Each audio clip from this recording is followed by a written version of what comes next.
Hey guys, welcome to The Strong Young Man. Historically, a marriage was arranged for economic and political advantages.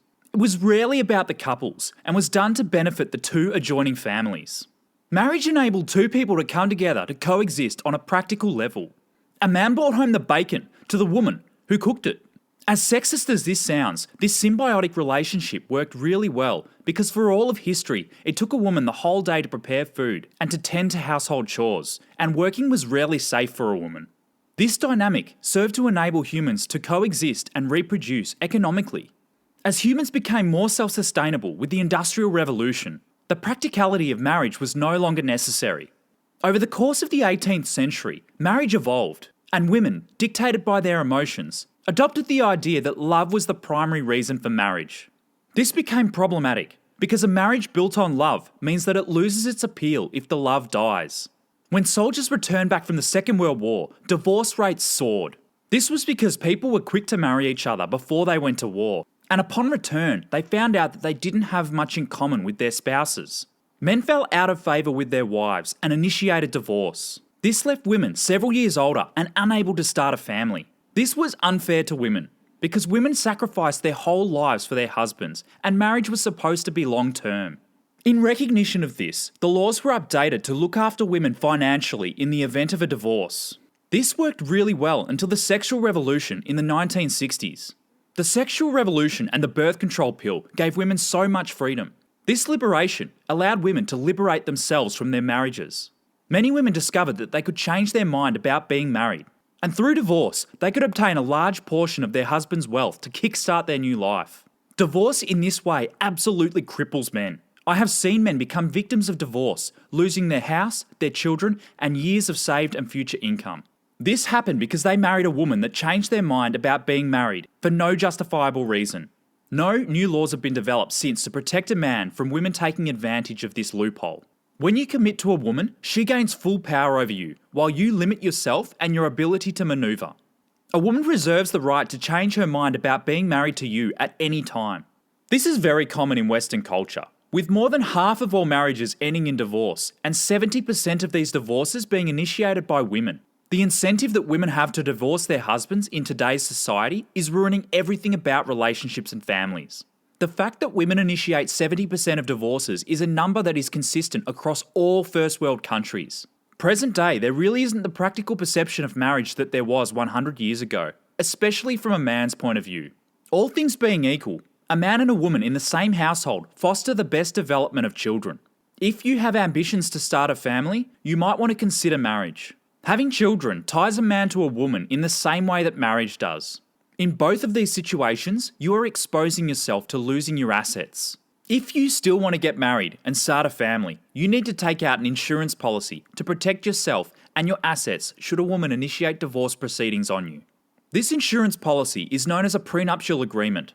A prenuptial agreement, similar to any other insurance policy, is a legally binding contract that protects an individual from losing their assets in a divorce. It's not a form that implies the marriage will fail. It's a form that protects you should your marriage fail. Nobody wants to use their prenuptial agreement in the same way that you don't obtain a house or car insurance policy planning to use it. You take out these insurance policies so that you are protected financially if you experience unforeseen circumstances. You hope for the best, but you plan for the worst. Prenuptial agreements are extremely complicated, and when enforced, the details of the matters are often contested. There are so many loopholes that can result in the contract becoming null and void. If you are going to get a prenuptial agreement, make sure that you do it right. Lawyer up, have her lawyer up, and have the meeting recorded. Obtain a court reporter to be present, transcribing everything discussed.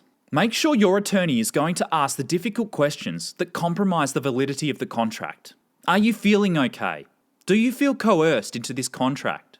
Are you under any duress to sign the contract? Are you sure you want to do this?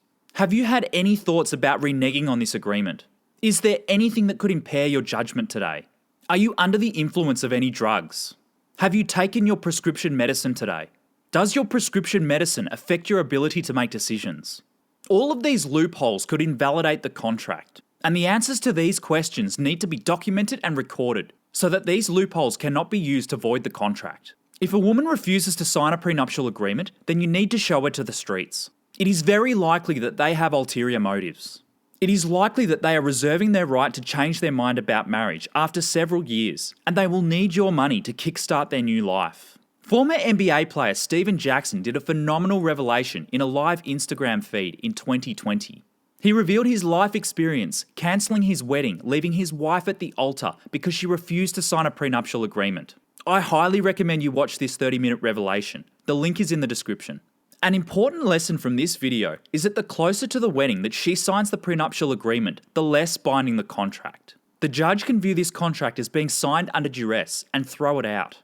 This is almost certainly the case if she signs the prenuptial agreement the morning of the wedding. A prenuptial agreement means more than financial security for a man. It means that you can always have the relationship on your terms. It's your life. A woman can join your life and she can leave your life, but she should not be able to take your life from you. If you don't sign a prenuptial agreement, a woman will hold leverage over you for the entire duration of the relationship, and it will upset the balance of power permanently. Don't listen to her complaints when she says, "If you really loved me, you wouldn't need a prenuptial agreement." Apply your masculine deductive reasoning in these circumstances by hoping for the best but planning for the worst. This is strategic depth of thinking. Follow Steven Jackson's advice. If she were in it for the right reasons, she would support you taking out an insurance policy against your life. If she weren't in it for the money, she wouldn't object to a prenuptial agreement because she is joining your life forever. A prenuptial agreement requires no yearly fees, it's a one-time expense. If you are married and never got a prenuptial agreement, it may be time to initiate a postnuptial agreement. A postnuptial agreement can be employed to renegotiate assets, especially if your financial position has changed drastically in comparison to your financial position at the time the prenuptial agreement was signed. A good practice is to update your prenuptial agreement at the same time your will is updated. Also consider updating your prenuptial agreement after big life events, such as having children, purchasing a second home or other asset, or when the children move out of home. Think of your prenuptial agreement as a running document that needs to be tended to on a regular basis to ensure its validity over the course of your life. Understand that there is no foolproof way to prevent yourself from the liabilities that come with divorce, except not to get married in the first place. No prenuptial agreement can 100% protect you, and you must be aware of this before entering into a marriage. Realize that as a man, you are always going to be giving more than you take. You will never come out of a divorce with a higher percentage than you contributed to the marriage. A prenuptial agreement is a great start, and it will deter women who are marrying you for your money in the short term. Understand that the longer a marriage goes on, the more likely it is that you will lose more in a divorce. If you don't update your prenuptial agreement, divorce from a long-term marriage could leave you homeless. Your ex-wife may be entitled to all your retirement, which means that you have to live off the pension or social security. If the small potential of this happening is still worth it, then proceed at your own risk. Just understand your exposure before you do. Due diligence is key when entering into any contractual agreement, not just a marriage. Business executives will pay hundreds of thousands of dollars in legal fees, having their lawyers go over contracts to prevent them from getting in bed with a monster. Average guys need to understand that you yourself can just as easily get into bed with a monster. She could be in your bed, sleeping next to you every single night. The woman that divorces you is never the same woman that marries you. Unfortunately, some men cannot treat a marriage contract with the same emotionlessness and rationality as a similar business merger contract. Make sure you aren't like most men. Thanks for watching today's episode. In episode 23, I'll be talking about the dangers of modern feminism. Subscribe and click the bell icon to be notified when it drops. Catch you then.